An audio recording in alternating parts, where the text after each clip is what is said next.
do what I do, it's you know who. My name's 3-Force Monster. Today I'm bringing you guys a Fortnite video. It's going to be the controller settings I use on the PlayStation 4 for Fortnite. So I'd say it's an informational video, but it's more about just my personal preference and maybe something you guys will want to do. So let's go down the list and I'll talk about why I've selected what I've selected, and maybe you'll find something you didn't know was in the settings. Mouse sensitivity does not apply to PS4. Wireless controller X and Y axis inputs, I leave those on default. 5 seems fine to me. Again, mouse sensitivities don't apply. Controller ADS sensitivity.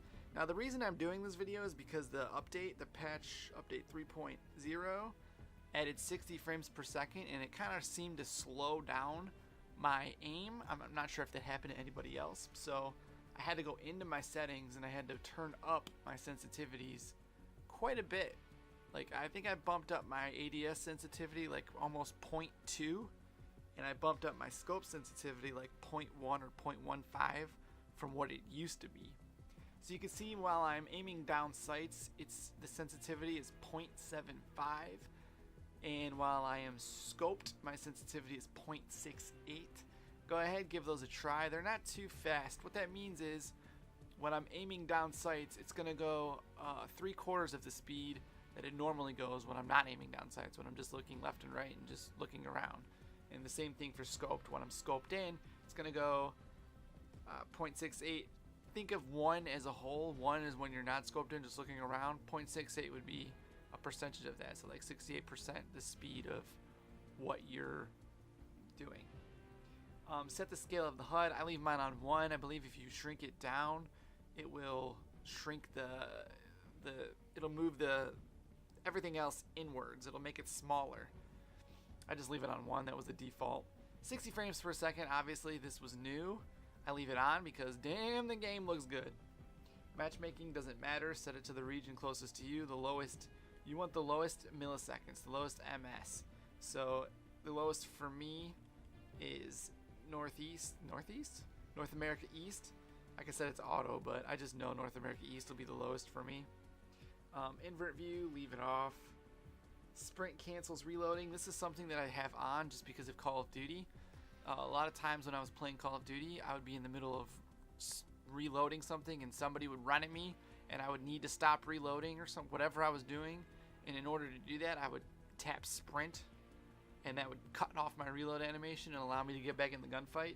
So that's something I've always done, so I decided to leave it on in this situation. Tap to search, interact. You could just set this on if you wanted to just tap square to like search a chest, but I prefer to hold it just so I know exactly that I'm doing it. I could cancel it and let go of it. I don't know. It's just one of those things where I feel like I have more control over it if I'm holding it in. Toggle targeting. I'd rather just push the button, hold it in to scope, and then let go of it to let go of it.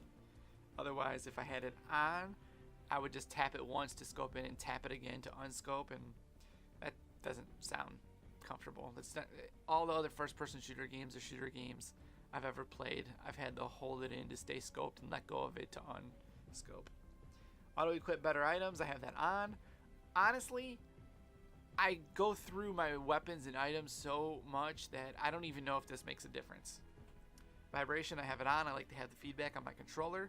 Some people might prefer it off. Maybe if with it off you feel like you have a better aim. Maybe the vibrations mess up your shots or something. Try it with it off if it doesn't float your boat.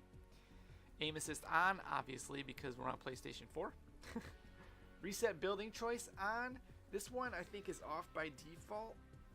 I turned it on because when the game first came out, it was you didn't have the reset building choice option, or maybe you did. I don't know, but it was default. It was on. So I'm a creature of habit, and I'm used to having it on. I've seen players, plenty of players, guys like Nick Merckx and them, play with it off. So this way, if they're, like, say they're on a ramp, right, and then they switch to their guns, when they switch back into their blueprints, the ramp stays out, and that's something that I just can't get used to. So I'm used to pulling out my blueprints and being on a wall every time. I know where I'm at every single time. So if I know pull out blueprints, I need a ramp, I push R1. I know that every single time. And again, I push R1 because of my controller settings. You'll see those in a second. Turbo building is something new. I've turned it off just because I found myself rotating ramps too often. I don't know if that's happened to anybody. You might want to have it on. Maybe it's easier for you to build multiple walls or multiple ramps or spam building. Maybe it's easier for you, but I'm so used to just tapping the button to build. And so when you rotate a building, when you rotate an item, it's the right stick, right?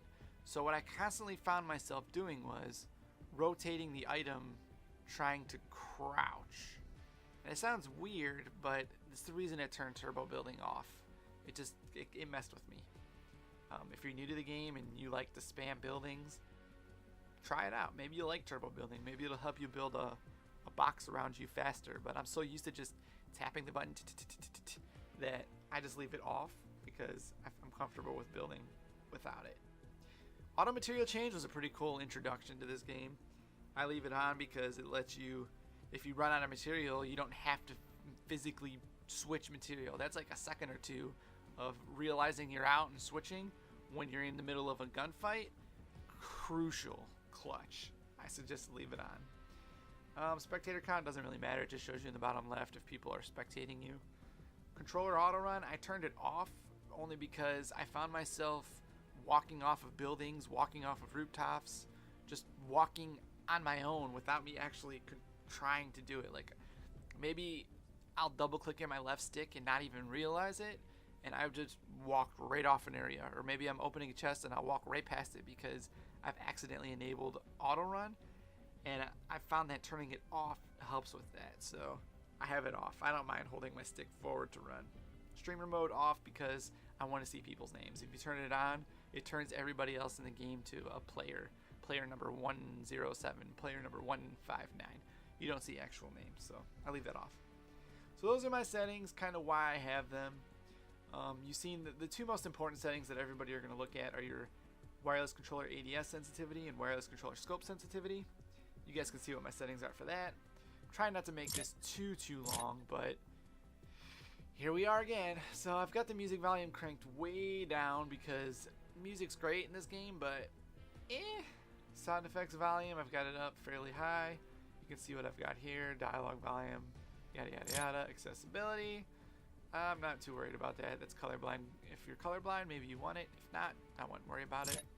Input is for pretty much for PC, or if you're using a keyboard on the PS4. Wireless controllers, I use Combat Pro. I've switched over to it. It took me like a solid 4 days of playing to get used to Combat Pro from playing from the default. I believe Combat Pro is the default now, so Combat Pro allows you to cycle through stuff a little bit easier, a little bit quicker. Try it out if you're not using it. Again, it'll take some time to get used to, but I've gotten used to it, and I originally played on standard for like 3 months. It took a while to switch over to Combat Pro, but I think I've got it down now. Now I'm going to show you guys the settings I use for jumping and switching my sticks around. What do I mean? Okay, I'm going to show you guys how I've switched things around. I've had this in a different video, but I'm going to show you in this video because it goes along with controller settings. I'm going to show you this as well in this video. So if you go into accessibility and you go down to button assignments, it'll look like this. You click enable custom button assignments, right? And then you go to customize button assignments. And what this does is it allows you to switch different buttons around. So this is what it looks like when you open it up. See, what I do is I change X to R3 so I can jump by pushing in the right stick. This allows me to keep accuracy with the shotgun or whatever I'm using while I'm jumping. This could be a hindrance to some people. I find maybe I win more shotgun battles not jumping as much, but when you do need to jump and shoot, you have the ability if you don't have a scuff controller or anything like that. And what it does for Combat Pro controller is it turns X into crouch. So R3 becomes jump, X becomes crouch. And I've kind of gotten used to that because I've been running it for so long. So you just push on X, you click what you want to turn it to, and I'm going to turn X into R3, right? That automatically switches R3 to X. Those are the controller things I make, and then you go ahead and push confirm. And when you confirm that, it's going to change everything over to everything you would normally push X for you'll now push R3 4. So going into button assignments, it says X to enter. I'm now pushing in the right stick to enter. It switches the controllers for everything. So when you're going through your menus, you use the right stick to enter things. If I want to go into devices, I push the right stick to enter it.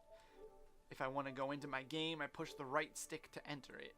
And you can, if you want to play a different game and you don't want those controller setups because you're used to it some other way, you can go into the quick menu and go to accessibility. And right there you can disable it or enable it.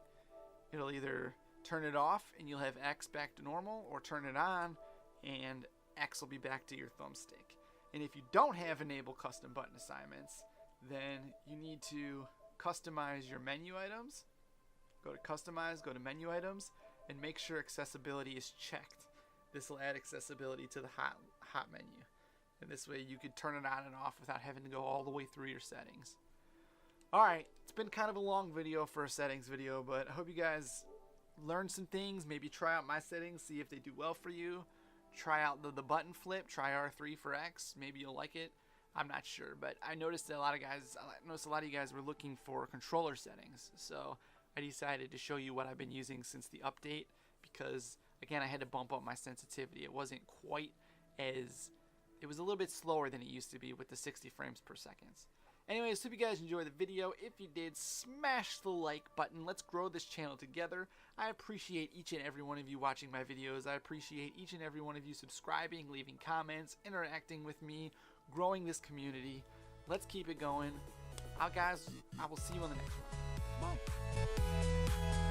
Bye.